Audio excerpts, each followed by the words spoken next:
கவின் படுகொலையை குறித்து பொதுமக்களுக்கு விழிப்புணர்வு ஏற்படுத்துறதுக்கு பரிதாபங்கள் யூடியூபர் கோபி ஒரு வீடியோ வெளியிட்டிருக்காங்க. அதுக்கு கண்டனங்கள் எடுத்துட்டு இருக்காங்க. அதே அமைப்பை ஜாதி அமைப்பை சேர்ந்தவர் வந்து அவரும் வீடியோ எடுத்து அவங்களுக்கு எச்சரிக்கை விடுத்திருக்காங்க.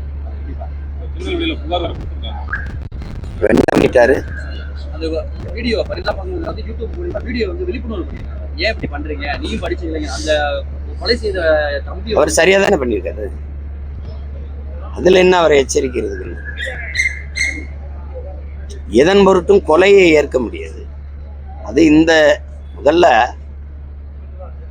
தமிழனுக்கு சாதி இல்லை, சாதி தமிழனுக்கு இல்லை. இதுதான் எங்க புரட்சி பாவலர் கற்பிச்சது. தமிழ் ஒரு பேரன்பின் தாய். தமிழன்ல உயர்ந்தவன் தாழ்ந்தவன் என்று எப்படி பாக்குறீங்க? என்னில் நீங்க எந்த வழியில தாழ்ந்துட்டீங்க? உங்களை நான் எந்த இடத்துல உயர்ந்துட்டேன்? இப்படி ஒண்ணும் இல்லையே. ஒருத்தன் என்னில தாழ்ந்தான்னா அங்க தமிழ் தாழ்வு. ஒரு தமிழன் தாழ்றான், அவன் தாழ்த்தி வைக்கப்படுறான். நீ யாரும் தாழ்ந்தவன் இல்லையே, தாழ்த்தி வைக்கப்பட்டவன் தானே, தாழ்த்தப்பட்டவன் தானே. அப்ப யாரு தாழ்த்தியவன் ஒரு கேள்வி ஏன் இத்தனை 100 ஆண்டுகள் அவங்களுக்கு எழல?